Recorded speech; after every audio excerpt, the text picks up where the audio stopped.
Let's go, Rider Nation. I'm ready. I'm ready.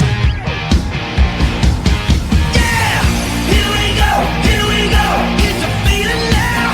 Hit 'em high, hit 'em low, 'cause we're dealing now. Everybody's giving it all they got, 'cause we're ready. Welcome to the Piffles podcast, your Saskatchewan Roughriders fan podcast. Thanks for joining us here this week. You got me, I'm Alex. I'm Steve. And I am going to fist fight Drake. I am blaming him for all of this. The Drake curse is real, people. The absolute worst thing happened to the Riders last weekend, and I'm not talking about that preseason game. It was the social media of Drake. I want, like, this. At this point, he has to know he's a mush. Like, he has to know he's a curse. I think he's doing it on purpose. Because I thought he was a big six guy. How come he wasn't wearing the Argos on his chain? Well, MLSE paid him. Yeah, what was funny was John Rush, former Winnipeg Blue Bomber linebacker, special teams guy, said once he saw the CFL repost that Drake had a rider chain was, Argo's social media right now are just seething. Oh, probably. If they cared, they would be mad. Well, he goes from 6 God to 306 God. And Joe Robustelli's a big fan. He actually said he won the beef, which, if you know anything about hip-hop music, Drake did not win any kind of beef. So what you're telling me is Joe Robustelli is whiter than mayonnaise? Because that is not true at all. He knows nothing about Kendrick Lamar, if that's the case. Regardless, the rider season is finished. It's over. We're screwed. Drake has a rider chain. He's already has his fandom to the riders. So we know it's going to end bad, unfortunately. So don't even bother playing the season. Don't even bother paying attention. We know what's going to happen. They're not going to win, but at least we can blame Drake this year. So, and hey, at least we know who's going to be the opening Summer Series concert. He might be after losing that beef with Kendrick. He might be relegated. He might be coming here. Him and Wonderland doing a set together. Well, thanks for listening wherever you get your podcasts, watching on YouTube or SaskTel Max TV on demand. Piffles podcast is brought to you by great friends at Dairy Queen on Elphinstone Street and Sask Drive in Regina.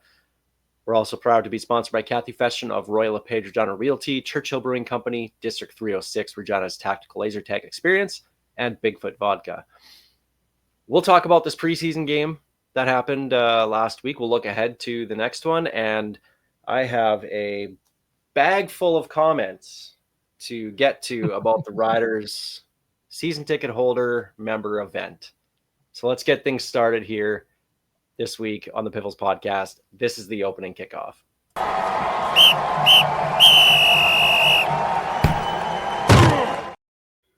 So let's start with that preseason game because we were all excited about. Preseason games suck, and this game, well, it was a preseason game. Let's be honest, but we're just happy that football's back. So we're always excited for the first one because it's our first game in 6 months, right? This game didn't give you any kind of inkling towards anything. Don't put any stock into what you saw if you even bothered to watch the game on Saturday. Riders lose 15-9. Game full of field goals. 2 missed by the Riders. It was a preseason game. We'll put it that way. But there was some good, and we're going to talk about that here. First off, what did you guys learn about this game from the Riders? I learned if I'm Mario Alford, I am updating my resume. Trey McRae looked great out there. And maybe it's just something as simple as running north and south once you catch the ball. But he definitely showed that he was he wants to be a returner in this league, and you can tell. Like he saw a hole and he hit it fast, and that's what you need to be a returner in this league. That's something we absolutely missed all of last year. I don't know what happened after those first couple of callbacks at the beginning of the season because Mario Alford started looking for the sidelines constantly all year long. Dre McRae looked excited to be out there. Every time he touched the ball, at least on special teams, it was electric. You could feel like he was going to do something. I wouldn't maybe put him out as a receiver anytime soon. He had a couple of drops, but as a returner, he was money. Even that one mistake he made on return, he muffed one, but he got on it right away and tried to do something with it, which at least he didn't stand there looking around going, "Oh, what now? What do I do?" He understood what the assignment was at that point. So I think he's definitely got some talent they could build around. So what you're saying is Dre McCray came to play, okay? I might eat some hay, build things out of clay. I just Just may. Not doing this today. So that's a good thing. The Riders, we were talking, we honestly thought Mario Alford would be moved on from in free agency. So there's no way both of them make the active roster. So if McRae has another good game this upcoming Friday night against Winnipeg here at Mosaic Stadium, yeah, Mario Alford might be on the outside looking out, which unfortunate because he set all these records as a rider, but I think in a situation that the Riders are in now, and I'm sure we're going to talk more injuries here shortly, but like with McRae is going to be cheaper than Alford anyway, and it's hard just to have a guy as two guys just as a returner. So either one needs to be a dual threat, or you just have to move on from the one. And unfortunately, with Alford having probably a bigger contract than the rookie deal that McRae's on, I think your decision is fairly simple if you're Jeremy O'Day. How about Jackson Ford? This was something that the safety position, we know it's going to be Canadian, but the fact that Jackson Ford had himself one hell of a preseason game, he was flying out there, laying hits, making solid tackles. Still think it's going to be Nelson Lacombo that gets first crack at safety, barring some other changes. And again, we're going to talk injuries here in a minute. But Jackson Ford played himself into possibly a bigger role with this team going forward. He absolutely had anybody wearing blue looking over their shoulders after that first quarter. He laid at least two, I don't want to say monstrous hits, but for preseason, they were pretty solid hits. And he was just wrapping guys up, making plays. And every time you looked around, any play out to his side, he was there before the play could develop. He was on a different level compared to most anybody else that suited up in that game. It's like he was the only one who actually, came to play.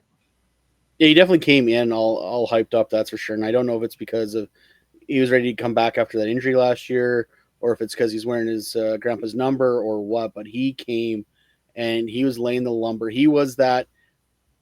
Was it last week or the week before? We're talking about that Craig Butler-esque safety, and he was showing he could be that guy if given a chance.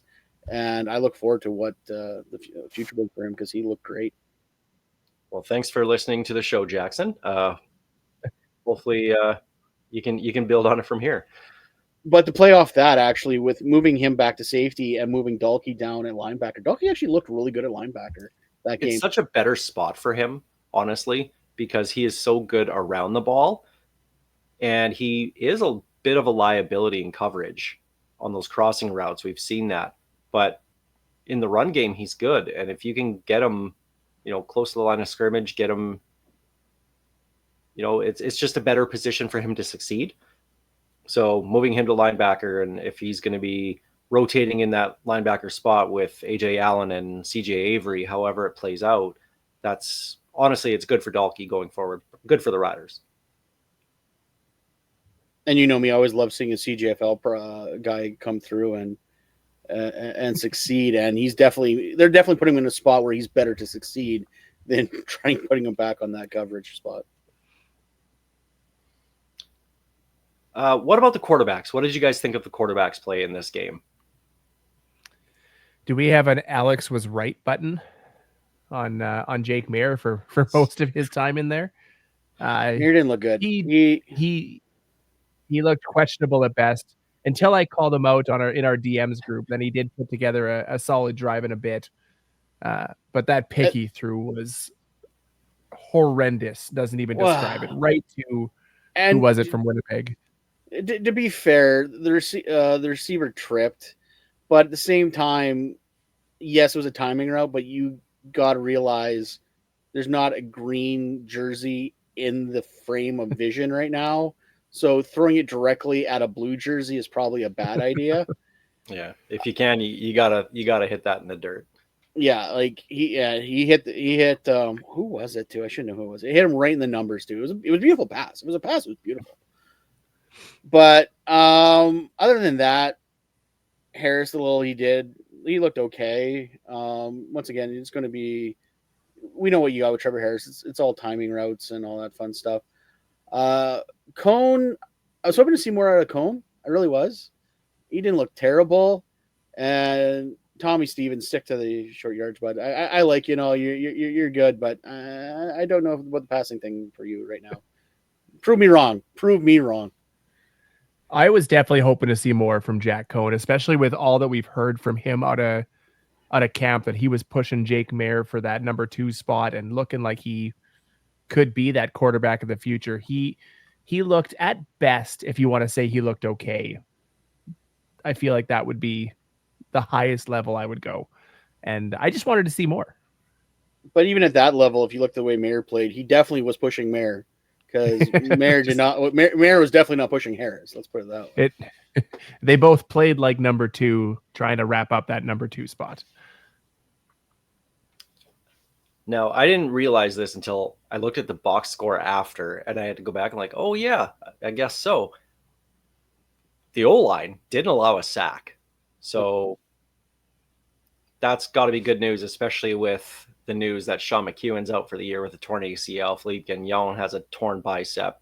Not ruled out for the year, but he's done for the year, basically. He's gone for a long time. Yeah, so the fact that they were able to hold their own, and I know it's preseason, you're not going up against, the Willie Jefferson and the starters and everything, but it's promising to know that these guys can hold their own. Winnipeg definitely, it's not like they played their scrubs. They had their starters out there for quite a bit on the defensive side of the ball, because chances are they're probably not sending all those guys down the highway for this game. But that said, yeah, they looked okay. Like they look solid, like you said, not a single sack. Once again, though, that run game still is not where we want it to be. I don't know what it is about the offensive line being so good at pass protection and so mediocre at run blocking, which is typically the opposite for an offensive line that doesn't gel well. Yeah, it's kind of baffling, but hey, let's keep Trevor Harris upright and let's try to figure this run game out. And there was a couple of spots there, I know, especially with Thomas Bertrand Houdon. Oh, yeah. And I've said it before. I'm now officially, my Twitter account is just a Stan account for him.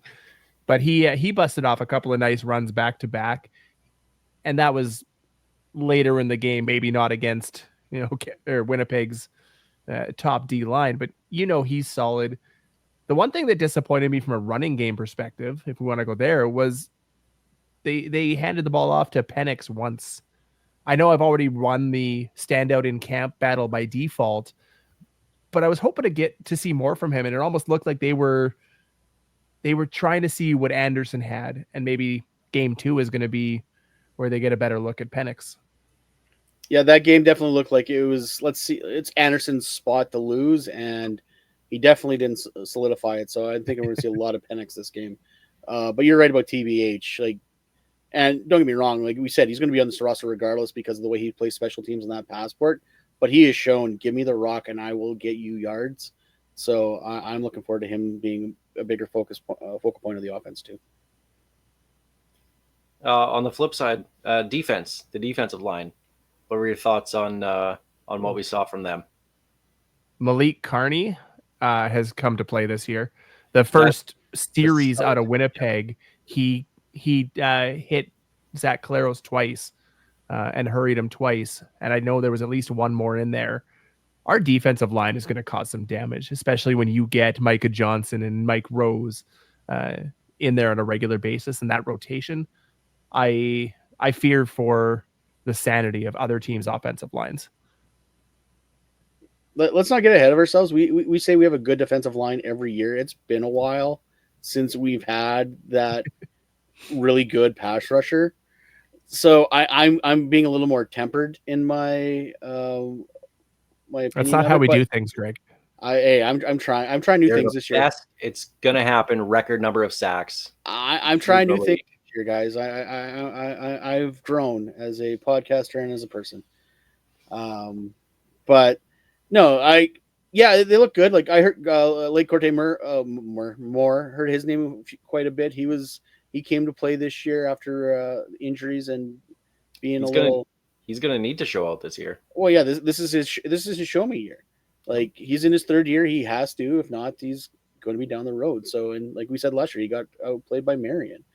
So there's going to be a lot of hungry guys out there, like Baldonado, and like this rotation is going to have to be tight because they've got some really good guys on this team.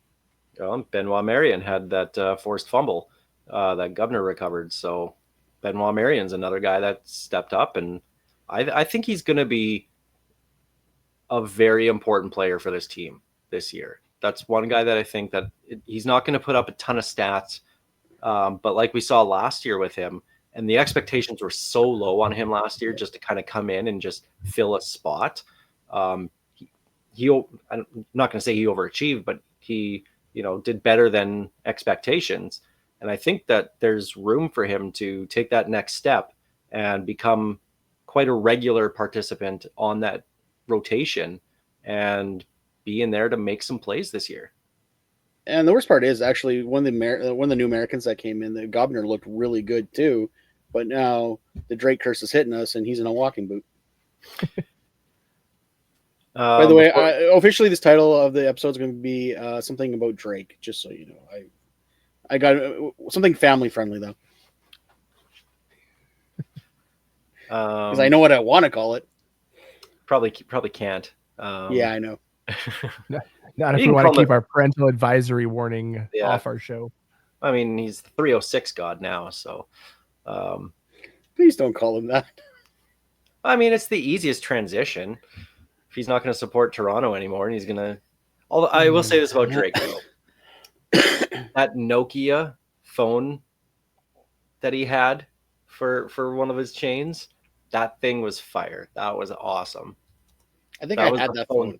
That was the phone that everybody had. All you could do was on it was text with T9, make a phone call and play Snake. Like that was the only things you could have done, but it was the greatest phone of all time. That's still to this day the best phone I've ever had in my life. And the fact that he got that on a chain, that was excellent. I did appreciate that. It was the absolute height of technology. Yeah, did not appreciate the brick breaker on the BlackBerry. It was pretty sweet though too.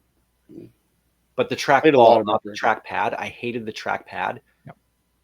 I enjoyed the change to the pad because my ball would always get gunked up because when I worked up north and got all that dust in there, it was a pain in the butt to always clean that ball.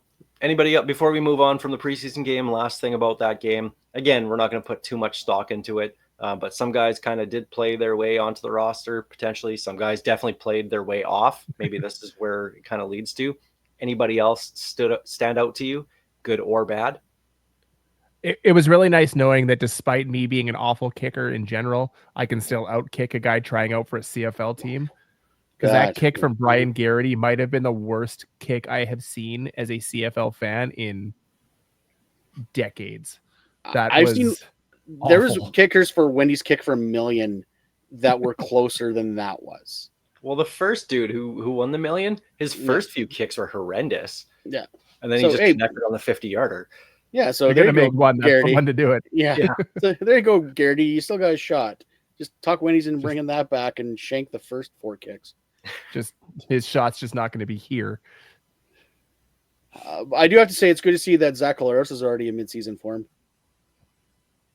He didn't look good. See, but if you'll ask Bombers fans, they'll tell you he looked great. And his numbers looked okay. But he didn't. It was all dump offs. Yeah. There was nothing at all exciting about his performance.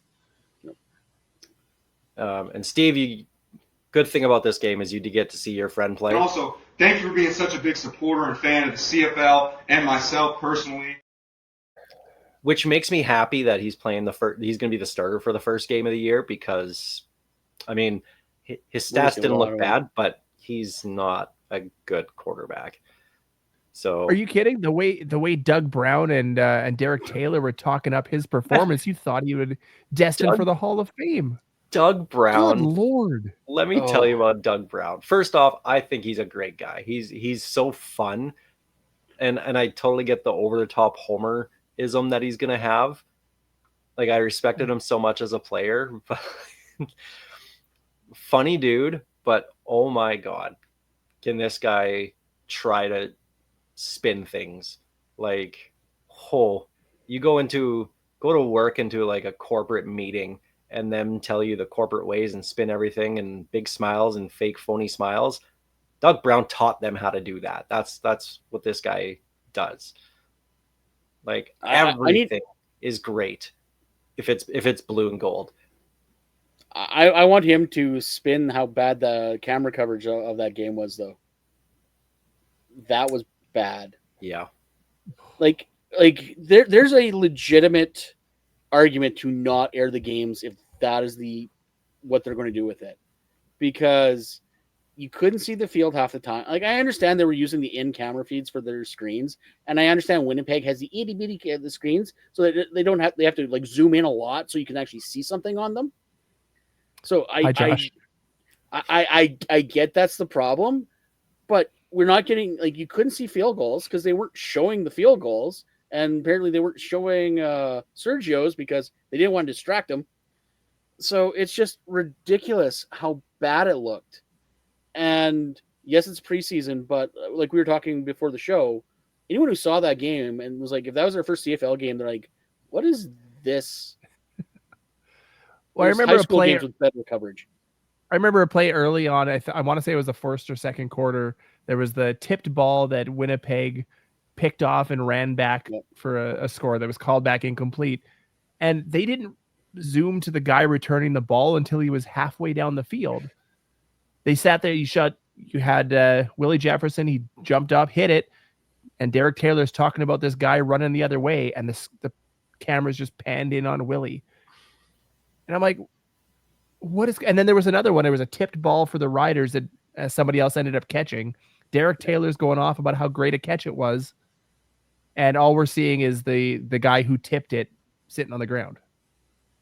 Like, if you're going to do this kind of work, it has to be done well, or just don't do it. And I understand, we came from a generation where you were lucky if regular season games were shown on TV, let alone preseason games. But this looked like the quality of something you saw back on CBC in the late 90s with standard definition. It was just gross. So here's the thing is, I know they're doing this on the cheap because, yes, they're using the in-game camera. So you're going to have multiple cameras, and you got the one guy following the play, and then he's got in his headset going, okay, camera 3. So he's thinking he doesn't have to do anything anymore. So he's just waiting till he gets his call, not realizing they're only feeding the one camera into the CFL Plus thing. So then he's like, oh, yeah, got to go. And then the spinning happens. If they're going to continue doing these preseason games on CFL Plus, still do the radio broadcast. I don't care. Bring in like an IKS Media. Bring in Access Communications. Bring in one of these smaller local companies that does games and use their feed. The Thunder use Access Communication for their games. They have by far the best broadcast in the CJFL. They would come in, do it, probably fairly cheap as well, and at least it would look good, and at least it would be properly directed. But right now, you're just worrying. The guys are too busy worrying about, okay, we got to put up the next ad graphic for the Regina Collision, and not worrying about, there's people not in the stadium watching this game right now. I now understand why a lot of people complain about all the shots of fans on the sidelines during plays, because we saw a bunch of that too. Yep. Or plays coming in, like every commercial break, the next series would start halfway through the first play, or potentially later. Literally every series came back because they were cutting out, so they didn't get the radio broadcast, because obviously they didn't get paid for those, but they didn't bring it back when the actual game started. They'd bring it back, 5-10 seconds later, and we know the CFL's habit of, coming back from commercials pretty late. They were beyond that.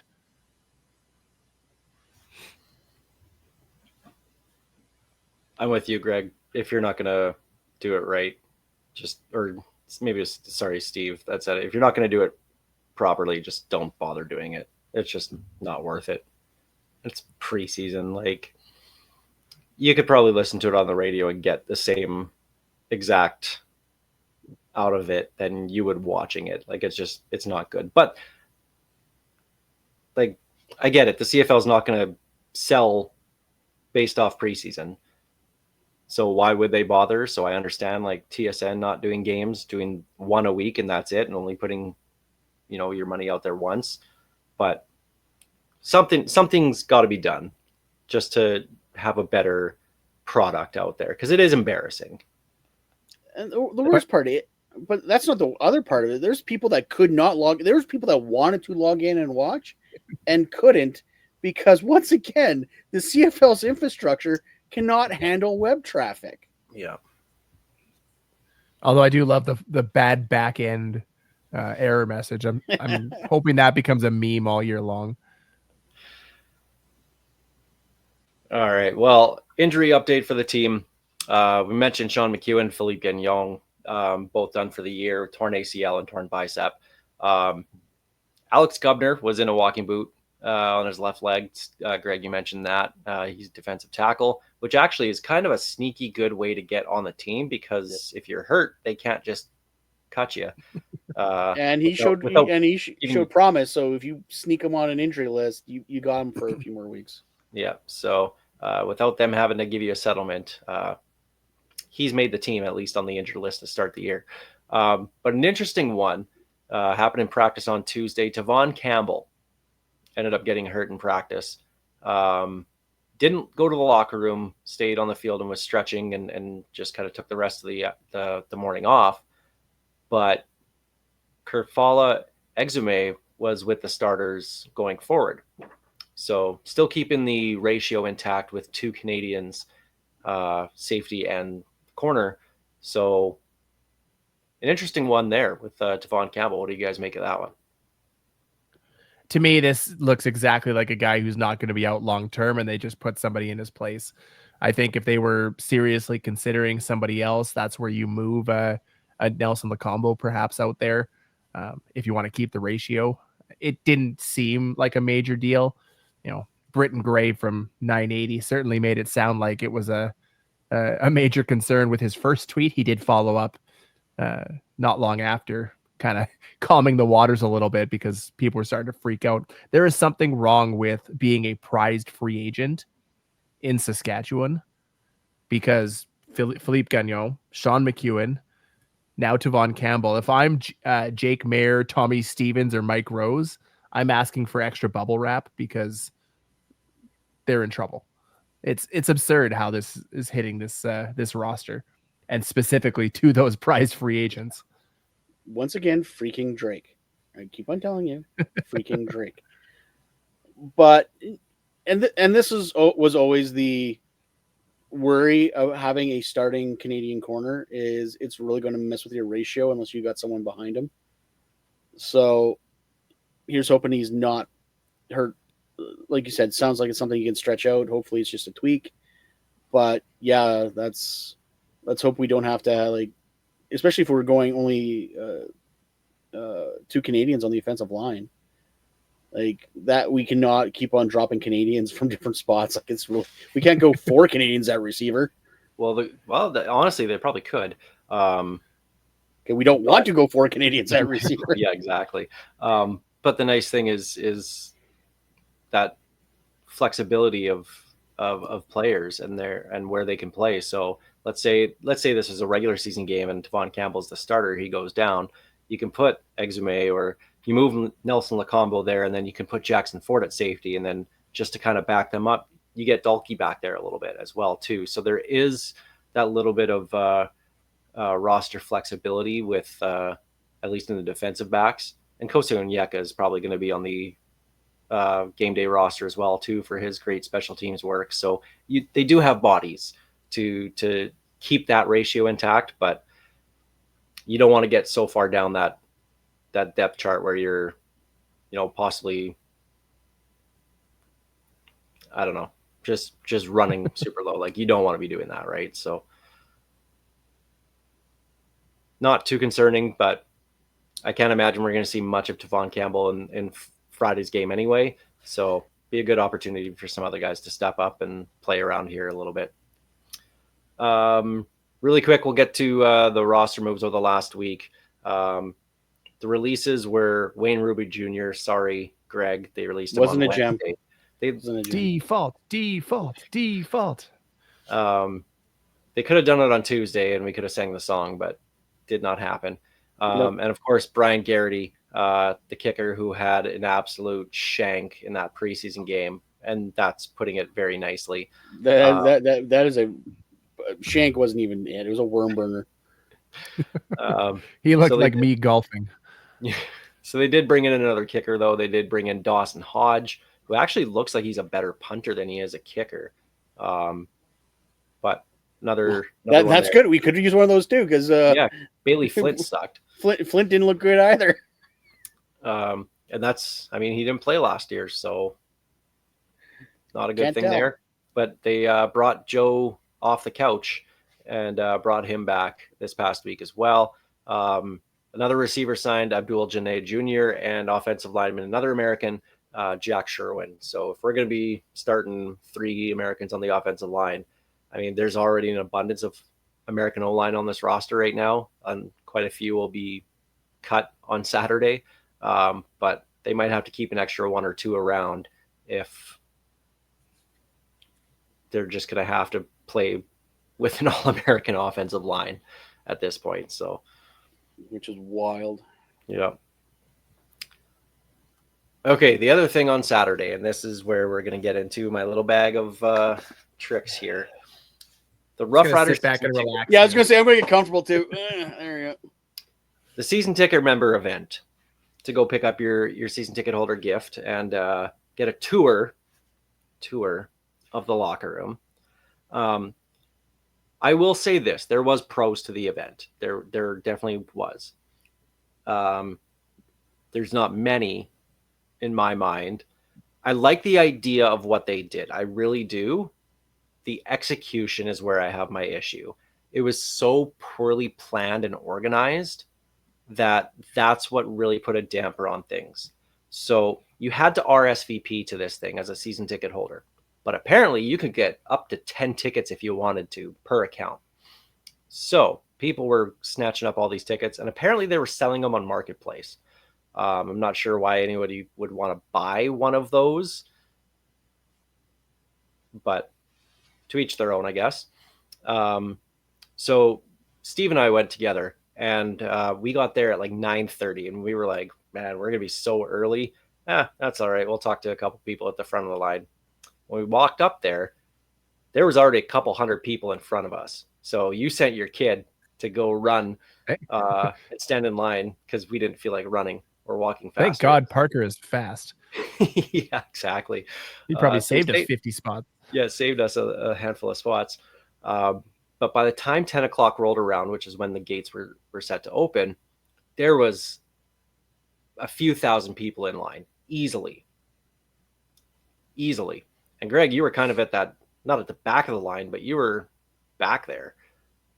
Yeah, we had to drop Emily off at Tumbling before we made our way there, and yeah, we were around the farmers market. Yeah, and we didn't get there till 10:30, and there's already people in the stadium. Like, it was ridiculous. And just before they opened the gates, and we kept on turning around and looking how far that line went back.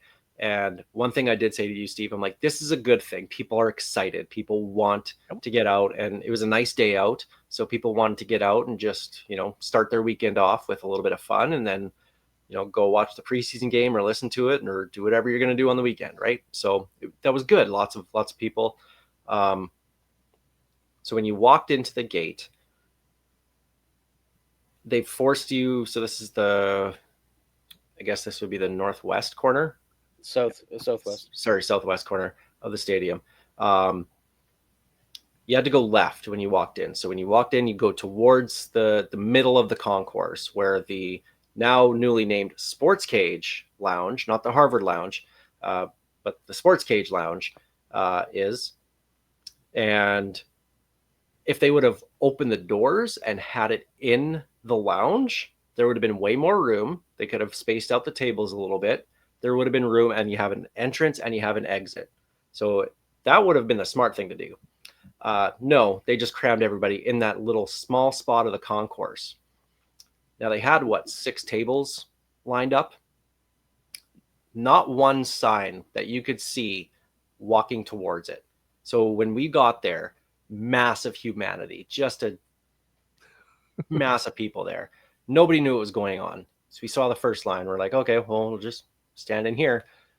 And we were there for a couple minutes, I think, before somebody in front of us said, oh, it goes by alphabetical by last name. We're like, okay, well, there's no sign that says that. Turns out there was a sign, but it was behind the table where the volunteers were working and the ticket staff. And they were standing blocking the sign. So you could not physically see the sign. Okay, well, we found out we were in the A to C line. Okay, well, I have to move to the D line. So I move over one line. Steve and Ferlin have to go to the very, very end, to the other side. So they got to work their way through this mass of people and to get to where they need to go. So anyway, my experience, I'm in the line for probably about 20 minutes. And it finally goes, and we're joking around with a couple people behind us about, no signage or nobody knows what's going on, but whatever. Scan the barcode. It was actually a really quick thing for me.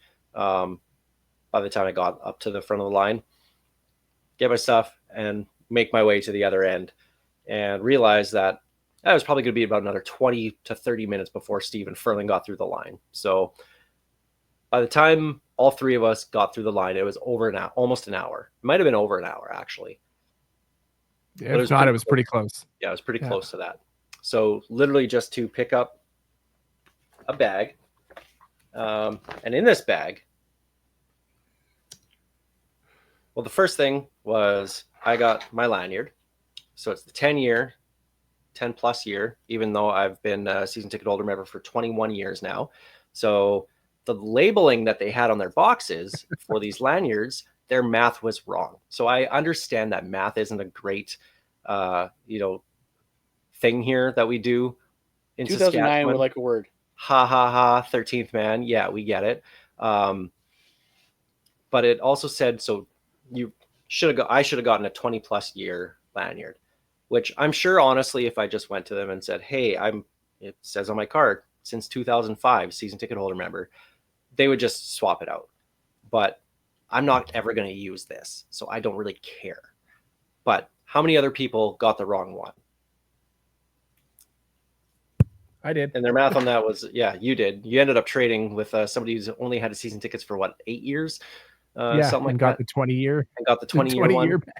So they had no idea what was going on. But their 20 plus year was in a box labeled 1999 and earlier. Like, well, simple math says that's 26 years ago.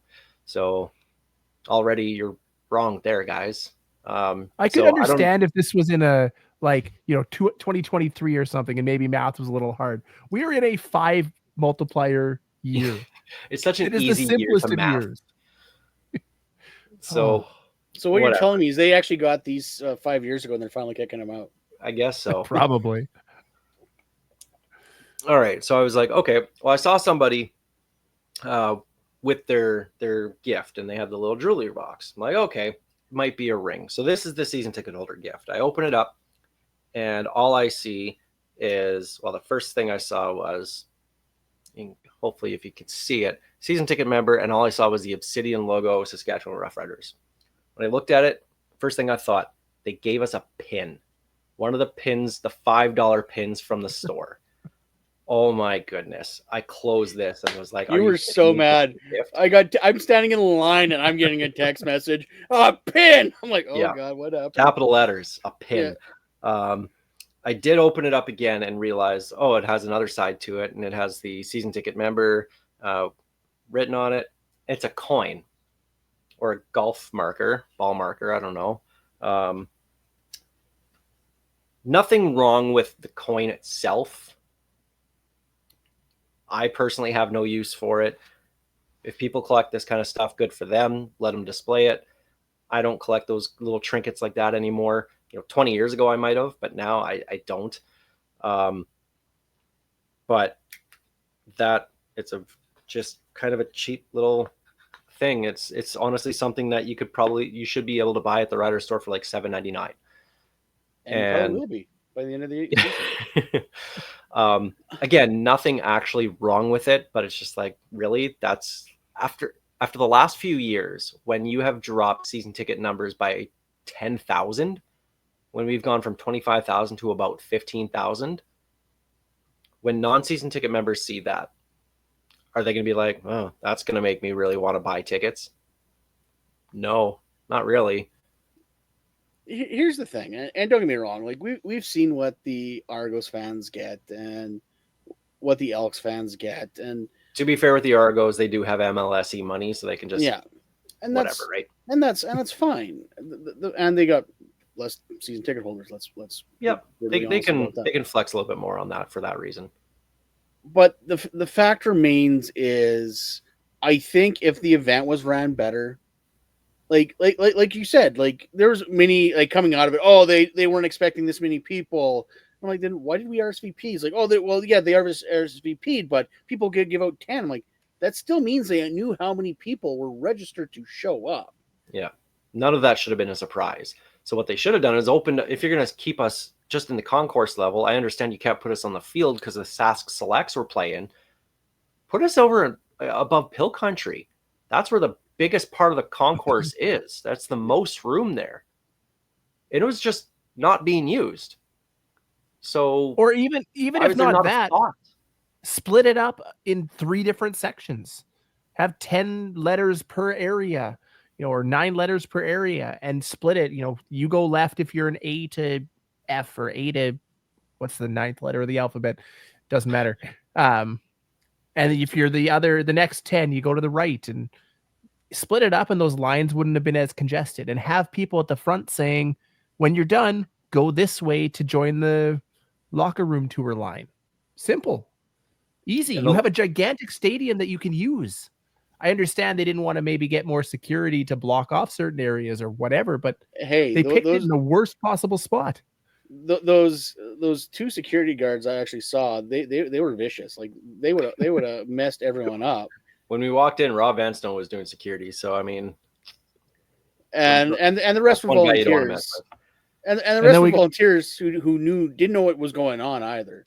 Well, and that's the problem, is nobody knew what was going on, and there was no update. Like, it took them 45 minutes to realize the signs that they had behind the tables that had the last, like, alphabetical last name A to C. It took them 45 minutes to realize maybe we should elevate that and put that on top of a table so that people can see it. I love the Bronx cheer after they did that. That was fantastic. That was there's a bunch of people in lines that cheered that small change, and something as simple as that had an effect. It made a difference on the what do you call it, the planning of the event, the organization, because But at the end of the day, I'm going to, like, it's easy. And don't get me wrong, I was that day, like, my Connor had enough. He was in line for over 2 hours to get a coin, and it was and he couldn't have any of the donuts because he's gluten free. So I was on borrowed time by the end of it. That we didn't go to the tour at all. So I get that it was poorly ran and it left a bad taste in my mouth. But at the same time, at least they're trying. Like, they need to, they do this once, learn from it. If the next thing they organize is just as much of a gong show, then we're going to have words. But the fact remains is the draft party they had was done so well. I agree. And so was the annual Play It Safe Day. Yeah. Oh God, they haven't called it Play It Safe in forever, but yeah, that's what it'll always be to day. me. Yeah, the fan day right before the Labor Day game. They do that every year, and I know they have the benefit of being able to have everybody on the field for that, which they didn't have now. But still, they have experience of hosting events, something like this. Oh, I agree. Like, but my point is, honest, this is a pro sports team. This is a professional team. And maybe I heard that the guy that planned it is actually a brand new planner for the Riders, and sure, you might have some He growing and pains Mario there, Alford are going to be updating the resume together. but this was beyond bad. Like, this was so bad. There was not one thing that was like run about this that was done well. Not one. And the line to get to the locker room, you had to go back through that mass of people Yep. to get down to the stands. And once you do that, they took you through the visitor locker room like that way first, which to me, why were we going to the right when you go down the field and you go through the visitors tunnel when you could go left? It's a shorter walk to get to the Riders locker room. You can go through the tunnel, which would also be a nice photo op for people if they want to do their own little, hey, go run through the tunnel, kid, and do the bring them out kind of thing, right? That's a cool thing. You can do something like that. There's actually stuff to look at. They have pictures on the wall in the tunnel, so you can look at that as you walk by. But we had to go through the visitor way, and the stupid thing was that's where the Sask Selects were coming out. So they're trying to get through in this hallway where people are crammed in like sardines, and they're trying to get through that. Like, are you kidding me? Like, the timing and like nothing was planned out. I gotta think, and this is me just remembering something right now, is they were working when the Thunder had their spring camp there 2 weeks ago. They completely had that entire tunnel hoarded in. They're doing work in there. They might not be finished. That might be the reason why that could be a reason why they didn't go through the tunnel. Okay, sure. So adjust the times of something. Yeah. I agree. They know in advance when the Sask Selects are going to be. They know if the Bring 'em Out tunnel is getting worked on, that, okay, we have to use this. Well, we can't have these two things happening at the same time. Or have us go down through Pill Country and go through that way, so we're not completely in these guys' way as they're trying to make their way towards the field. You'll still get in their way a little bit, but it won't be as bad. And I'm sorry, I do have a bone to pick with you. You said there was nothing to look at going the other way. There was the 2023 Rider Fight Club poster that I really have questions about. I need to know what that was. You took a picture of that, yes. I did. I there's don't a know what couple it is. Gatorade bins too. I remember seeing those. But anyway, and the tour itself was, I mean, it wasn't actually a tour. You had to follow the rope area. It was Micah Johnson and Sean Bain Jr. signing autographs. Sorry, we're going really long here. Got to wrap it up. But they stayed. We ended up getting their autograph. It was great. And going through the locker room, it was just kind of, you didn't have a tour of the locker room. You got to go walk through the rope and go by the stalls, and then you were out. So, I mean, it's still cool to be in there and see it, especially for people who have never been there. So that, like, I don't really have a complaint about that. But just overall, the whole day, it was planned so bad. And that was the issue. It was just like, oh yeah, we'll do this, this, and this. Okay, done. And there was no follow-up. There was not one follow-up question asked in the planning process. Like, oh, what happens if we get more people than expected? Are you going to turn them away? Well, no, we can't do that. But, like, you know the number of people. You know how many RSVPs you have. Plan for that. But even, as we're talking, something just occurred to me. So I think, Steve, at one point you said they expect 2,400 and obviously more people show up. Even if you expect only 2,400 people there, that is still a lot of people to jam through the locker room in 2 hours after also picking up stuff. Like, there was not enough time to do anything. And I will give the team a little bit of credit on the locker room portion, because when we were in line, somebody was saying, oh, the players are done signing. We got there, I want to say it was close. It was pretty close to 11:30 by the time we got into the locker room, if not. Yeah, well, it was probably 11:45. Yeah. And from what I heard, there was somebody that was in line well after us that I talked to at work today or yesterday. And she said that when they went through, Sean Bain Jr. was still signing autographs, and Mitch Picton joined them. But what they did at some point late on at that point was they said, we're going to form two lines. If you want an autograph, this line. If you just want to walk through the locker room, this line. And they started pushing people through a little bit faster because not everybody in that line wanted an autograph. They And a just lot of wanted them to see did. the locker Just room. took a picture, walked through, and they were happy. And splitting that up should have been a simple decision from the start, but they did make that change, Well, right that's near the good. end. But still, they allowed fans to still get those autographs. So kudos on at least recognizing one problem in the massive other problems and fixing one. Took them 2+ But- hours to figure that out. Well, but here's the problem though. But even that 2,400, you need to get 20 people per minute through that locker room to get 2,400 people in a 2-hour period. Like, yeah, that's not going to happen. Yeah, they didn't math this out properly. Like they did not think it through. I will say this, just to wrap it up, I did forget, and I'm happy about it. I got my $40 coupon, 2 $20 virtual passes to buy adult tickets for any home game this year, which has to be purchased through my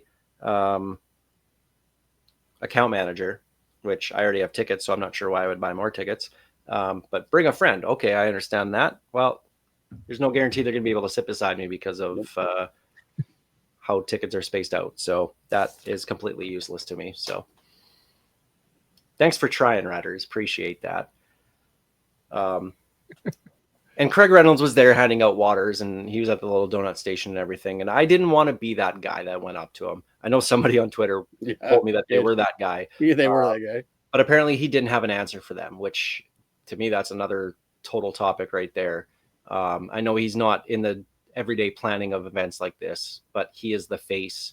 He has to sign off on it, and ultimately he has to take responsibility for it.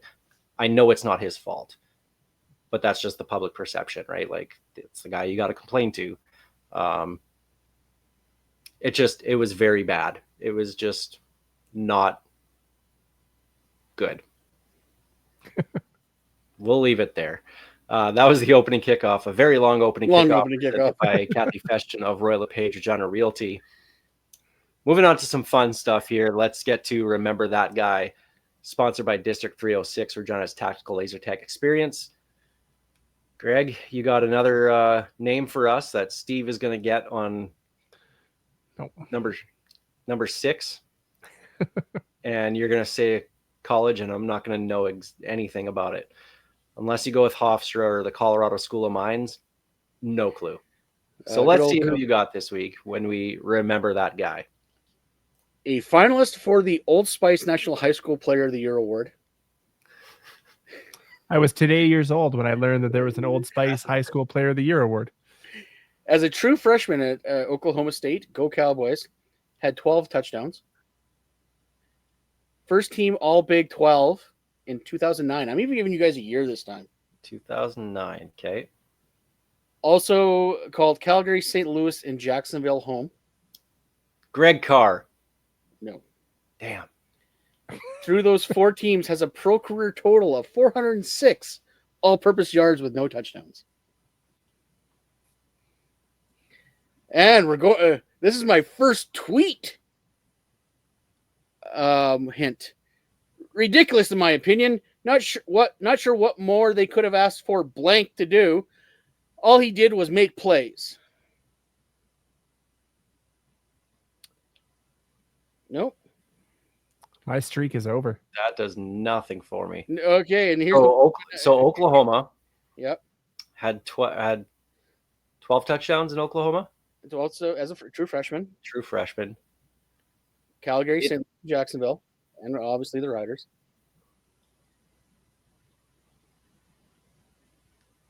Some guy was really mad that he didn't make the opening day roster. Terrence Nunn. No, we've done him already. No. Is this Keith Toston? It is Keith Toston. Is it really? Guess who did that tweet? I'm starting to piece it together. Somebody was mad he didn't make the roster. That's Steve. Yes. Steve, you tweeted about him a lot. How did you not get this, Steve? And no. Number 7 made Antoine Pruneau his bitch so Steve could buy a jersey. Oh.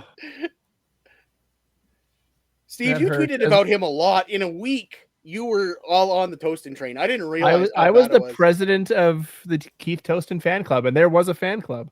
Is Toston practicing? If so, what number? He mentioned a potential number change yesterday.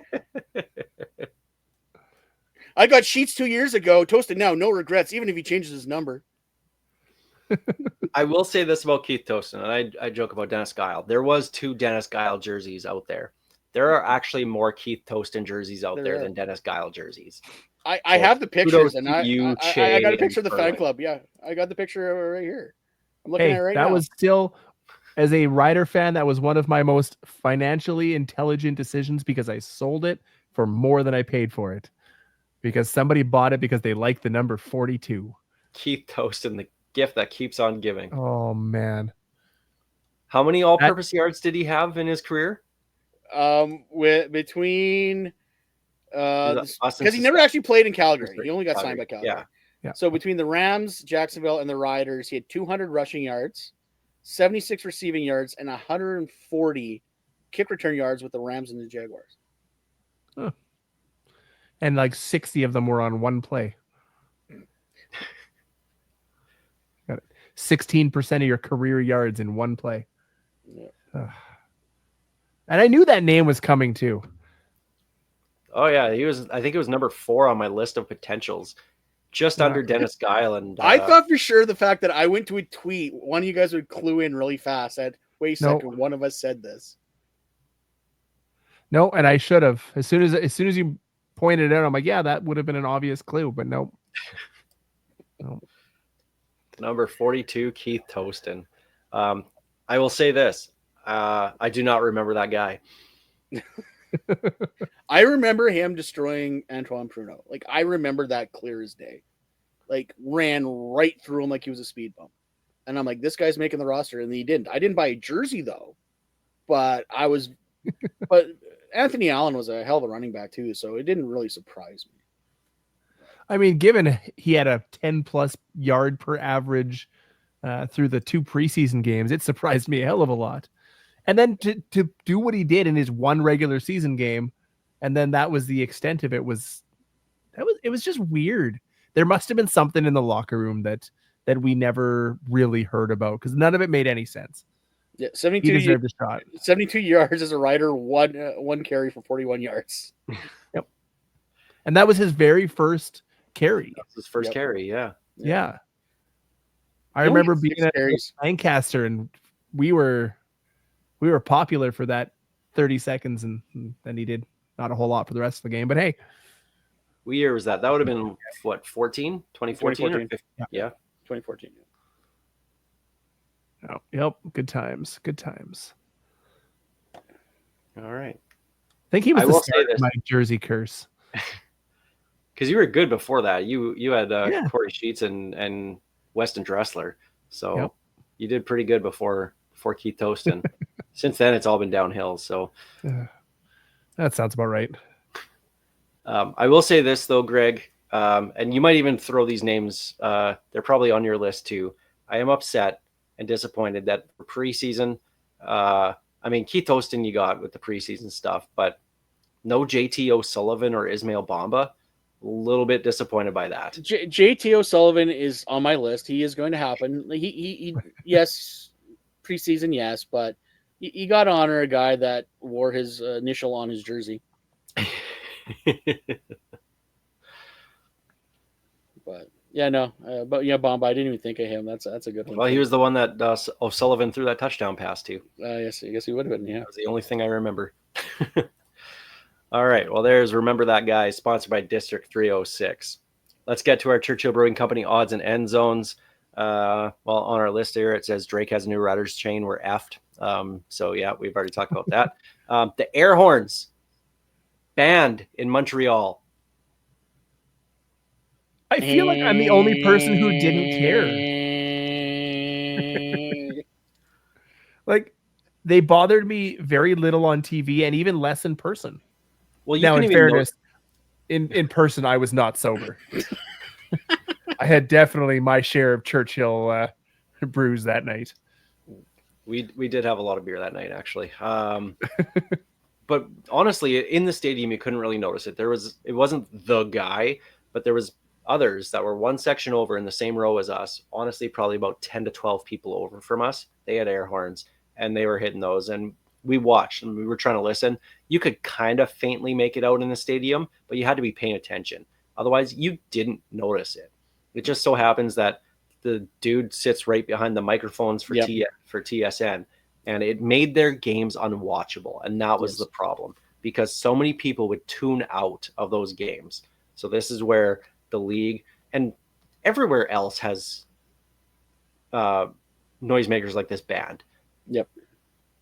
So, it's a tradition since 2011 or whatever the guy started bringing one in. Well, that's not really a tradition, but sure, okay. Hey, that would get you a 20-year season ticket holder back at a rider parade. I don't know. Just think the guy can move on. But like ultimately, the team had to do something about it because the league probably told them, they're like, guys, you have to do something. Like we will lose ratings for these games, and we can't afford to do that. Well, I think they probably were losing ratings. I'm pretty sure if you looked at the numbers, I know I didn't go out of my way to watch a Rider game, like any other game other than a Rider game, if it was in Montreal, because that was just like they thing is, they tried to adjust the volume for it, but all you could hear was the guy didn't lay off. Like if it was intermittent, sure, but it was just all game. Yeah, it was constant. So that was the problem. The Edmonton Elkamos. The Edmonton Elks are now going with, they're still keeping the Elks name, but they're bringing back, now they did bring back long time, why am I blanking? Yeah, Dwayne Mandrusiak, equipment manager, bringing him back because he was let go after 49 seasons, didn't let him get to a 50th. So they righted a wrong. I will give him credit for that, for bringing him back for this year under a different role. It's actually the team historian now is one of his roles. So he will get to 50 years, which is a great thing. Mm-hmm. But they're bringing back the once an Eskimo, always an Eskimo sign, which is going to basically, they're going to, they said it was like saying a bad word when you referred to the old team name. But now they can say it again, so it's okay. It's just a name. Name changes happen in pro sports. It's fine. You should be cheering for the team, not just because they have one name instead of another. Like, is Elks the best name? No, but who cares? They're your team. It's not a new franchise. It's the exact same franchise you've been cheering on for the last 80 years, whatever it is that they've been around. But we kind of figured this was going to happen when they sold the team to Larry Smith. Larry Thompson. Yeah. So Larry Thompson, you knew he was going to bring back absolutely everything of the old boys club that he could. Wait till you see the jerseys. Yeah, the jerseys are the exact same things they wore in 2002, right? Like it's and the 80s. Before that, like we're talking Gizmo era. Yeah, from what I've heard and what I threw out there. Everything 80s that you can think about the Edmonton team, that's coming back now. What is it about Edmonton teams that live in the 80s? Yeah, they've had some success with the Oilers and whatever, but everyone in Edmonton wants to live in the 80s again. It's nuts. It's one thing for the fans. It's the way the media and the guys that cover the team are treating this. Is like, oh, that word just felt so dirty, and now it feels good to say it again. So we can honor the team. You always could honor the team, you moron. I'm sorry. Like, this, the way they're treating this is ridiculous. You always could honor the team. No one took the team. No one burned the history. Yeah, they didn't fold the franchise or anything. It's not like they're the Ottawa Red Blacks. Yeah, and Ottawa honors the Rough Riders more than the Elks did. They shouldn't, but they do. And meanwhile, you have Elks fans going, "Wow, we lost all of our Grey Cups, and we can't Gizmo Williams, who the hell's that? And Warren Moon, he never played here." Like, wake up! Like, the most childish thing ever, and they're just losing their mind because they can't call their team the Eskimos. You guys are called the Elks. Just move on. Honor the history. Honor the players. That is fine. Like, if Hamilton can honor Timmy Chang. You can honor Warren Moon. It's not that big a deal. I love how You're never going to let that I'd Timmy never Chang thing go, are Oh, you? we'll never let that go ever. It's just My issue here, it's really funny as a middle-aged white guy to be sitting here complaining about how other middle-aged white guys are complaining about a thing they can't say anymore. I mean, that's where the problem is. It's 100% in a very certain category, and I don't understand it. Maybe it's because I didn't grow up an Edmonton fan, but to me, if the Riders came back and we learned that the term Rough Riders was considered offensive to a certain race, and they changed the name, you know what I'd do? Move on. You start cheering for the Regina Cyclones or whatever else you want to call them. There's always a way to get past it. You can honor the team, you can honor the players, but they've managed to take a situation that they tried to make better and made it even worse by keeping the new name while going back to the old name in some instances and making it okay again. I don't understand this whole cycle. I don't get it. I don't understand the, obsession with the team name. At this point, just do what you're going to do. I'm going to move on from it. there never had to be a guilt cycle. The fact that we felt guilty by using it. No one asked you to feel guilty about using it. You can still talk about it in the past tense. You guys chose to have that feeling about it because, it's not the same team because it's not. Yes, it is. If you really want to be mad about who ruined that team, it wasn't the name change. It was Preston and Sunderland that ruined everything. They changed the entire thing and made that team bad, burned all the bridges with the fans, wrecked that roster, and they just couldn't survive coming out of the pandemic. So it wasn't the name change. It was just very, very poor leadership from top down.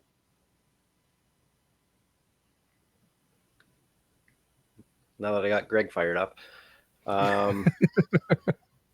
That's the end of our show. Just about. We do have to take a quick look at this Riders Bombers game on Friday night. Mosaic Stadium should be a beautiful night. Supposed to be like 30 degrees on Friday or something. So it's going to be, by the time it cools down a little bit at night, should be just a beautiful night for football. With the short week, because week 1 is next week, Riders play on Thursday to open the season. So final roster cuts need to be in on Saturday. First teams will be off on Sunday. Riders have Monday, Tuesday for practice days. Wednesday is a walkthrough. Thursday is game day. So it's a very short week for the Riders to get ready for Ottawa. How much of the starters are we going to see in this game, if at all? I think given the short turnaround between end of preseason and the start of the regular season, you need to give your legitimate guys or the guys who you think are going to be your starters at least the first half. Really? You think there's going to be that much with the short week? Absolutely. It's their chance to gel. You've spent the whole training camp looking at players, seeing who fits. This is your first chance, your first real live game chance to make sure that you gel, that you match. That first preseason game is always a gong show. This is your go time. I'd be disappointed if it's not at least a half of football. Yeah, I think you definitely got to get one quarter for sure, well into the second quarter. You want to make sure everything's going. Don't get me wrong. If all of a sudden we're up by 3 or 4 scores early, yeah, get those guys out and keep them healthy. But I think you definitely want to work the kinks out because your first week practice schedule is completely out of whack now that you're so short. But you still also need time to see there's guys on the bubble that need to also step up. So you don't want to go more than a half, that's for sure. I find that really interesting because generally speaking, if it was a regular week in between, I would agree. But with the short week, with the fact that we're actually going into our second year with the same offense, I don't see any need for Trevor Harris to play more than one series. Maybe keep Mayer in for a couple series with the ones as well too. But Trevor Harris, if I would actually be not mad, but I would be questioning if he's in there for more than a series or two. I don't think he needs the half. My problem with that thought is that if you look at preseason game number 1, Trevor Harris went 3 of 8 for 38 yards. There was a lot of players out of sync. It is, but the problem isn't so much the stats as it was it didn't seem like the guys were on the same page. Now, I'm with Greg. If they come out and their first series, they, march down 80 yards and it just like a knife through butter, maybe pull them a little earlier. But if they're not performing up to par at the end of that first quarter, I think you keep them in until you really see something, or you get to that point that you need to start looking at those bubble guys. Okay, well, let's talk about those bubble guys. What jobs are open? Who are these bubble guys that you think we're going to be seeing an extended look of? Because we've seen in preseason where guys get a lot of looks, do really well, but it's basically just to protect your starters so that they're not getting hit. So you're playing guys you have no intention of keeping the next day. I think the two names like going to have a legitimate chance here to earn a job. I think the two names for me that stand out are going to be Dre McRae. We've said it before. If he performs like he did in the first week, he has a legitimate shot at unseating Mario Alford. And then to me, the other one would be that backup running back spot. We didn't see anything out of Mario Anderson. Trent Penix had 1 carry. I think you're going to see a little bit more from him to see if he has what it takes to be the backup. Because right now there is nobody behind him other than, future Plaza Vaughn member Thomas Bertrand Houdon. Okay, he keeps going with his career the way he has the last couple of years. I'm cool with putting him in the Plaza. Absolutely. If he keeps on playing the way he is, there's going to be a lot of TBH jerseys out in the stands. He's going to be a fan favorite. I hope so. I will not get one for the good of his career. Thank you. Thank you. I'm still curious on how the wide receivers are going to shake out. Yeah, most of our starters are picked, but at some point we got to start backfilling in. They brought in some receivers that Janae, or however you say his name, Junior and Robustelli out there. Like, obviously these guys are probably aiming for the practice roster right now, the way the roster's lining up, but let's see what the future holds, because at some point injuries are going to happen to our receivers, as proven by Sean Bain Jr. going down. So. Who did actually say he's at 85%. Sean Bain said he's at 85%. So that tells me that he's close. It's still a little bit sore. I guess apparently after he does cuts is when he kind of feels it in his knee a little bit, which, I mean, coming off a torn ACL, that's, to be expected. He will start the season on the injured list. It's just a matter of which one. Is it the one game? Are they going to keep one game in them for the first couple of weeks maybe, or do they just straight up 6 game them? And I mean, they could always bring them off early, but I think the Riders have the depth at receiver, and when you're only going to be playing 2 American receivers, you can kind of afford to have him on the 6 game list and make sure he is ready to go, especially with a bye week in week 5. That's another 7 weeks that he'll have to get ready. Yeah, I think the smart plan is to put him on the 6th game, because, if you want to bring him off, you can bring him off. But at the same time is you got Dante Myers, you got Keyshawn Johnson. There's no rush getting him back, and plus your Canadians are all solid too. Well, and whoever is going to be our returner, whether it's Mario Alford, whether it's Dre McRae, there's a backup receiver right there if they need to, if there's an in-game injury. Plus you can go with 4 Canadians with slotting in Mitch Picton as a starter as well too. So there is options just in case something in game happens. So you don't have to try and rush Bain Jr. back. You can allow him to get to 100%. So anything else you guys are looking for in this preseason game? Just to be at the stadium. Just to see guys stay healthy. Yeah. Yeah. Just no more injuries. That's all. Just, and that's another thing too. Like, that's why I'm thinking that they don't play their starters very much, is just let's get ready for the regular season. We know who our starters are. There's very little jobs open outside of a couple of depth pieces, really. Get them in, make sure they're good. Cool, you had a series, you're up to game speed. Go enjoy the bench. So it'll be interesting to see, because I don't know. Normally, like I said, I would agree with you guys and think we'd probably see a full first half from Trevor Harris. I don't know that we do, but I guess we'll find out on Friday. So we'll see at the stadium. Should be a beautiful night for football here at Mosaic Stadium. Well, I'll do it this week here on the Piffles podcast, a little bit longer than normal, but that's all right, unless you hate us. Then why are you watching in the first place? Why are you still here? Yeah, exactly. Piffles podcast is brought to you by our great friends at Dairy Queen on Elphinstone Street and Sass Drive in Regina. Special thanks, of course, go to Kathy Festian of Royal LePage Regina Realty, Churchill Brewing Company, District 306, and Bigfoot Vodka for their support, making the show possible. Thanks for listening wherever you get your podcast, watching on YouTube or SaskTel Max TV on demand. We appreciate it. We'll see you at the stadium. Go Riders, go. This is Tyler Gilbert with Ghost Behind Your Mind.